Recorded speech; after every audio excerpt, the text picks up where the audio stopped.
يزيني هم النسيم والليل بوال ظلامه له قمرة في سماء يزيني هم النسيم والليل بوال ظلامه له قمرة في سماء يزيني هم النسيم والليل. Bismillah ar-Rahman ar-Rahim. Brothers and sisters, Assalamu alaikum wa rahmatullahi wa barakatuh. Welcome to this PG seminar tonight on the topic of depression, mental illness and possession, and the relationship between them as understood by the ulama. A couple of things of order before we start. First of all, as usual, mobile phones please, if you could switch them off so it doesn't disturb the speakers. And secondly, to try and keep things running tonight, if it's possible, for you to think and to write down your questions while the talks are going on so that we can collect them immediately after the talks are finished, just to keep the continuity if possible, please. And there'll be people that will come and take and pick up the questions from you as certainly at the end of the talks. Okay, we're very fortunate, in fact blessed, to be joined by a respected panel today. First of all, Sheikh Talib is originally from Iraq, is now resident in Leeds, and is a specialist on the issue of ruqyah and jinn. Of course, we have our respected Ustad Abu Eesa today as well, who will be speaking. And then at the end, Dr. Shahzad Amin, who is a consultant psychiatrist at Trafford General Hospital, right here in Manchester. And so without further ado, please, I will pass it on to Ustad Abu Eesa. Bismillah ar-Rahman ar-Rahim, alhamdulillahi rabbil alameen, wa usallim ala nabiy al-kareem, nabiyina Muhammad wa ala alihi wa ashabi ajma'een. My dear brothers and sisters, today's seminar, inshallah, is dealing with something which is a human problem. It's difficult actually when trying to address this issue to say mental illness, depression, or possession, the Islamic viewpoint. It's almost like, it's like an arrogance almost that only Islam or Islam's position should be recognized. Of course, this is a human problem. This is a generic problem. That's probably the best word to understand.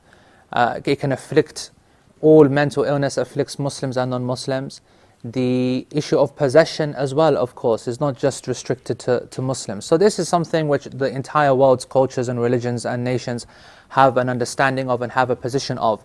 The focus, I think, today, or our seminar, will be the Muslim community's perception of the problem. We want to try and have a look at how prevalent is this issue amongst us. And it's not just one issue, is it? We're talking about depression, which is something that we know from our communities is rife, unfortunately. And mental illness, we will be dealing with that as well, and recognizing that mental illness not only encompasses quite a large scope of problems, but let's just say, for the sake of argument, for this point, something more serious than just being in a state of depression. And that's what Dr. Shahzad will no doubt touch on. And the conventional approach to that. I think one of the very important things that we'll recognize throughout this seminar, and the reason I mention it, is because a lot of people, Muslims practicing, and I've heard this many times, they said, how is it possible someone can be depressed? How can someone actually be depressed as a Muslim? When Allah subhanahu wa ta'ala has made him Muslim, Allah subhanahu wa ta'ala has given him the Quran, Allah subhanahu wa ta'ala has said that this world is meant to be something basic and not meant to be a home of delights and sheer happiness, whatever, but that's for the akhirah, right? And that's an argument that we used to hear and still hear even. And it's a very simplistic understanding, because it almost seems to imply that that there is no such thing as depression, and it almost denies the fact, and it is a fact, that we have disease, that people become ill. And illness is very interesting from the Islamic point of view. We have what we can divide it into maybe three main categories: the amrad al-badan, the sicknesses or the diseases of the body, which we traditionally go to a tabib, yani a doctor, right, who will deal with it in a conventional way. So if someone has a headache, give them some paracetamol. Someone needs someone's eye is now has a major problem, it needs to be taken out, for example. So there is a conventional approach to it. So we will go to the doctors for that. And then we have, so you could say these are the physical illnesses of the body, right? Arthritis, pain, ulceration, heart problems, whatever. Let's just call that conventional, physical. And then you could say that we have the metaphysical, the extraordinary, right? Which for the sake of argument, we'll talk about the problems that are caused by jinn, the possession of people by jinn, and being afflicted by the kufr and the evil of black magic, and being afflicted by the eye, al-ain. And this is where Sheikh Talib will elaborate and give some examples of what exactly that is, and its maqam in the community, its status in the community, and how we react to it, and so on. Now, who deals with that but Ar-Raqi, all right? Ar-Raqi is the one who is, there's no real translation for that, the faith healer maybe you can call it, the Muslim who uses something other than conventional medication. He uses what's called ruqya. Now, the field of ruqya can be also divided almost into two parts, because ruqya, or what the Raqi, such as for example Sheikh Talib, who is a very accomplished Iraqi, right? I don't mean Iraqi, by the way, just in case you're thinking, I mean Iraqi. This is something where, for example, and he will elaborate how we will expel jinn from the body and the different techniques. Now this is very extraordinary, from the ghaib, from those things which don't seem to have any kind of conventional basis. But then you have this ruqya, the second half of ruqya, which is used in a conventional sense. We were just discussing earlier on, the Sheikh was utilizing hijama, which is cupping, right, which is something very much respected in Islam, something which is known before Islam as well, and is not traditionally seen as conventional medication. But the Raqi, the one who is a Muslim and versed in this, will sometimes use that in a conventional problem. And he was talking about some arthritic pain and some swelling, and it was very successfully used for a person who for a year had been trying to use conventional medication, gone through the painkillers, the steroids, and so on, and it had no effect. But with a small course of cupping, it cured him completely. And this is something that we believe in. Ruqya is something which was established not only at the time of the Prophet ﷺ, and he concurred to it, but the companions themselves were people who actually used that. And so the Raqi shouldn't just be seen as dealing with the weird and wonderful, right, or the mysterious, but rather using some of these methods in conventional problems as well. All right, so his role is quite wide. But here is the important point. There is and this is what the seminar hopes to address, there's a fine line then where a possession problem or a mental problem then kind of exists between these two categories. Is it the realm of the tabib, the doctor? Is it a physical condition of the body? Or is it something which no, the Raqi should deal with as a possessive issue, that this is not a mental problem, but this is something that's been caused by a jinn or by something else. It needs to be dealt with in a more holistic fashion. And this is what we want to try and look at. And you need to recognize that some of the scholars before used to understand physical illness as those things which we have been involved in intrinsically, right? I.e., physical illness is not something which can just occur by someone else putting upon you, but rather is due to your own indulgence or your own kind of mistakes and so on. In fact, they said, and I say they said because it's not very authentic, this story, but they said that the great ruler Qawqas gifted to the Prophet ﷺ a physician. You know, like that's what the kings used to do to each other. They used to give each other gifts, and you know, every king and mighty king would have a personal physician. And when he was brought to the Prophet ﷺ, it was said that he said ﷺ, that we don't need doctors, we don't eat that much, right? So it's an interesting statement, if it's authentic, because it suggests that the doctors deal with those things that we are mostly are the root cause of. And we know that some of the illnesses that we are using today, are facing today, are because of our intake of food and the pollution and genetic mutations because of pollution and the drugs that we use which are causing mutation and so on and so on and so on. And we're finding new evidences and links to prove that every day. So there does seem to be some personal negligence which is involved.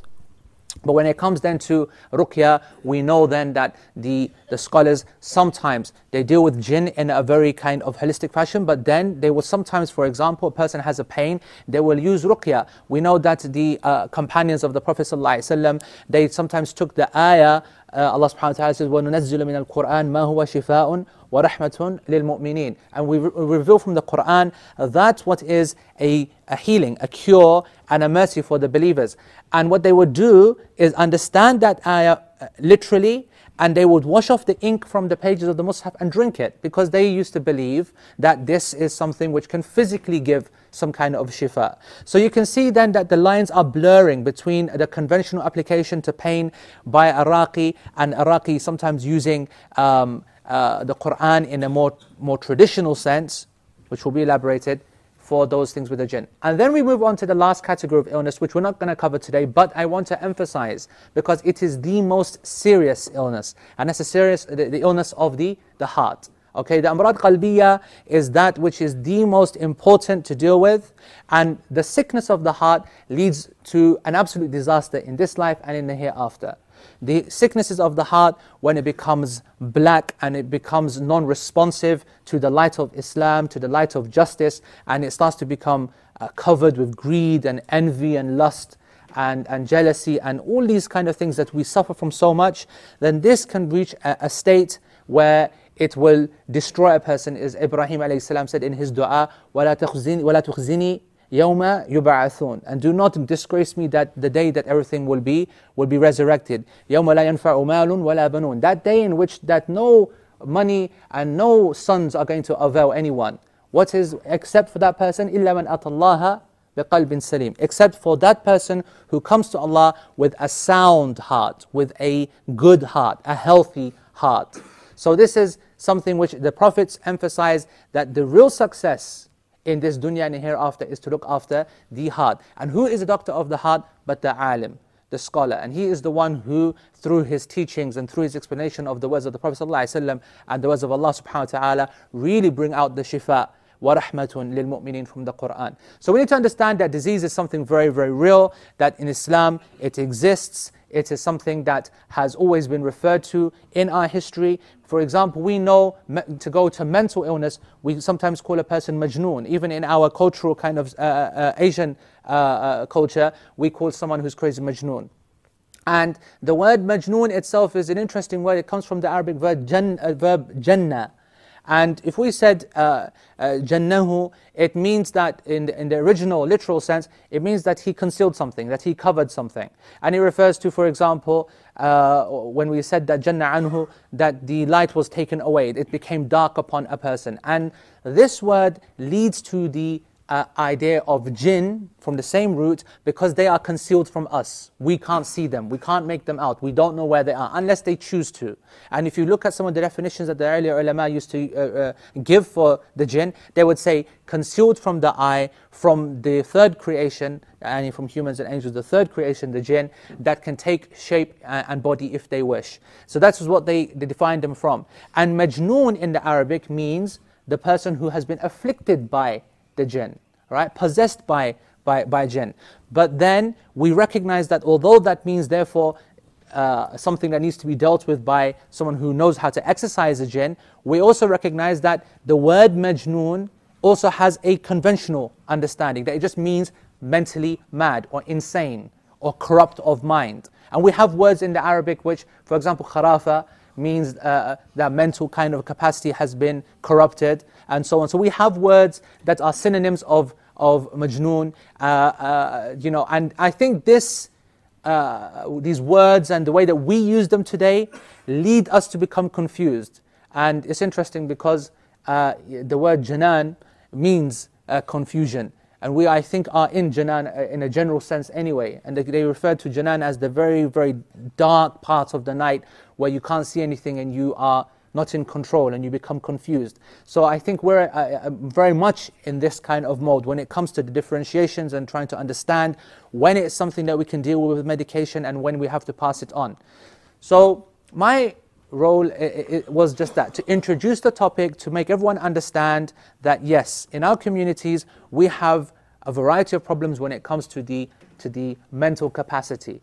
We're talking about being possessed by jinn and being afflicted by evil, black magic and the ain, and something which is haqq, it is true, however incredible it sounds, and we will hear more about it, and we believe in it, and we ask Allah subhanahu wa ta'ala for His afiyah from it, and we seek refuge with Him from it, because it's real and it can destroy. And we also here establishing that there are real conventional problems that medication can help in, and this is something which is not against the sunnah or in any other way unrealistic. And so with that, I think that's enough on that. We will deal with the rest of the issues and question and answers from myself, but I'll pass over to Sheikh Talib.